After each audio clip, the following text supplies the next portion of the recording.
So the Indiana Fever have got their enforcer. They have got their enforcer for Caitlin Clark. And I'm not gonna lie, like, when it comes to Caitlin Clark and their enforcer, last year everyone was talking about them needing an enforcer. Do you recall the times when Caitlin Clark had to endure intense physical play on the court, often becoming the target of aggressive fouls? Those challenges are now in the past. The Indiana Fever have made a major move by signing 2 players, all to safeguard Clark and provide her with the necessary support she deserves. The closest thing they had was Erica Wheeler.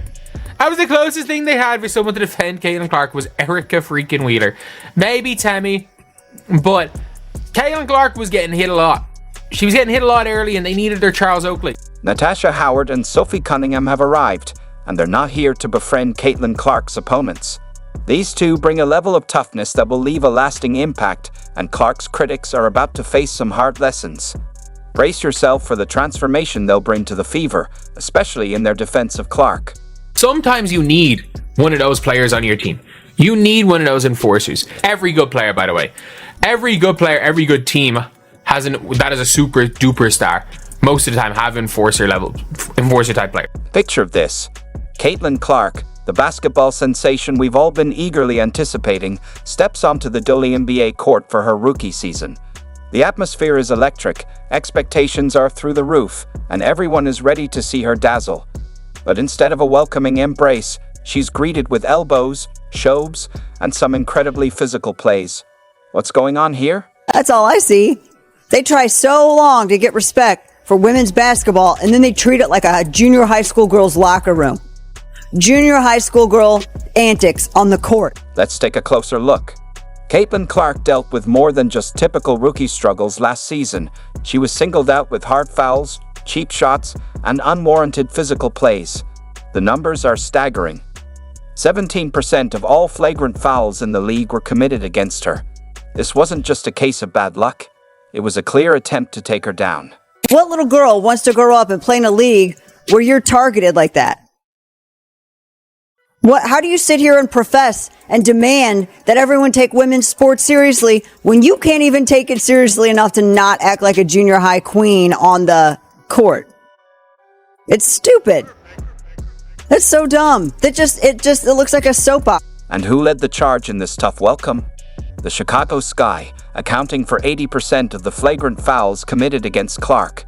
It seemed like they saw her immense talent and chose to try and shut it down. Whether it was out of jealousy, fear, or simple bullying, it was obvious that some players weren't about to roll out the red carpet for the league's new star. Here's Clark. The 29 points gets tripped up. One memorable moment came when Diamond Deshields of the Chicago Sky took it to the next level. As Clark charged toward the basket, Deshields sent her crashing to the ground. The crowd held its breath, but Clark. She bounced back up, shook it off, and kept moving forward. I mean, that's clearly a foul, which was called. The question is, will they call it unnecessary? Kennedy Carter. That's what makes Clark so special. She's got ice in her veins. While others might have been shaken by the rough play, she kept her cool and refused to back down. After taking a brutal foul from Kennedy Carter, Clark's response was simple. That's not a basketball play, but gotta play through it. Now that's what you call mental toughness. The signing of Natasha Howard represents a massive step forward for the Indiana Fever and their quest for a championship. In Howard, the Fever gain a 3-time WNBA champion, a Defensive Player of the Year, an All-Star, and a veteran with more than 300 games played. Clark is tough, but the front office knew she needed backup. Enter Natasha Howard, a 3-time WNBA champion, All-Star, and former Defensive Player of the Year. She's not just here to play, she's here to make a statement. But all of that, and we haven't yet touched upon what Howard does best: defend. Howard was named Defensive Player of the Year in 2019 and has finished in the top 10 of the Defensive Player of the Year voting 3 times in her career. Howard has averaged at least 1 block and 1 steal per game in each of her last 7 seasons. And that versatility is really what makes her a weapon on defense. Clark won't be intimidated any longer. Howard's arrival delivers a clear message. Enough is enough. With her proven skills and tough reputation, opponents will think twice before challenging Clark. Howard is here, ready to defend her teammate and fight back. Last season, with a minimum of 25 games played, Natasha Howard was one of just 13 players to average 18 points per game. She was one of 16 players to average 7 rebounds per game.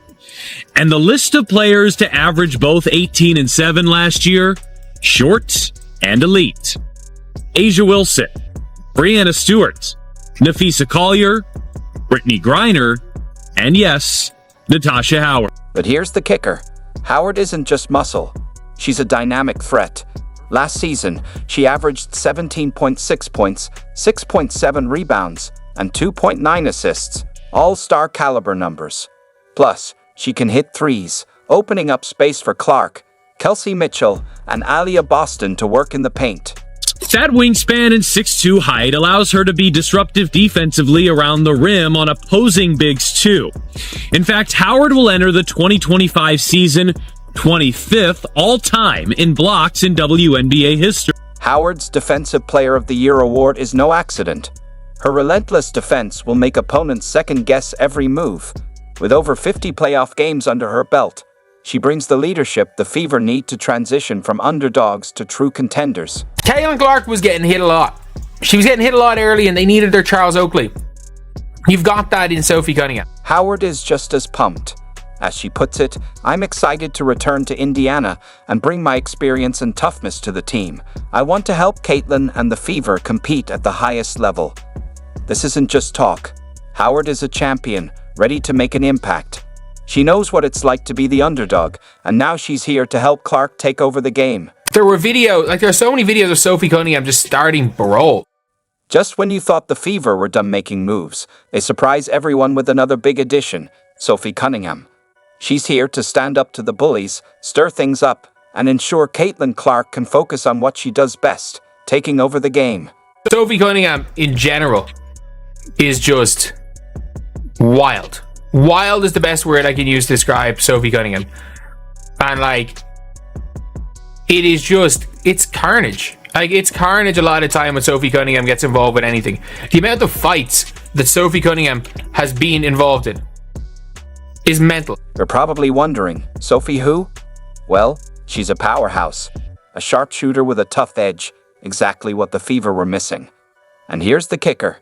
The Fever traded Nalissa Smith and the 8th pick in the 2025 draft to bring her in. Sounds wild, right? But trust me, it's pure genius. She hits a 3, Maisha Hines-Allen fouls her, and then tries to step over, and then Sophie Cunningham grabs her leg. Nobody's going near Maisha Hines-Allen, but no, Sophie Cunningham will start the fight.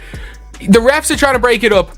None of the Mercury players are going to go near Maisha Hines-Allen. They're scared. She's scared of bejesus out of them. Maisha Hines-Allen is one of the toughest players in this league. Sophie Cunningham going head to head straight with her. If you step over anyone, you deserve to smoke. Unnecessary foul followed by the step over.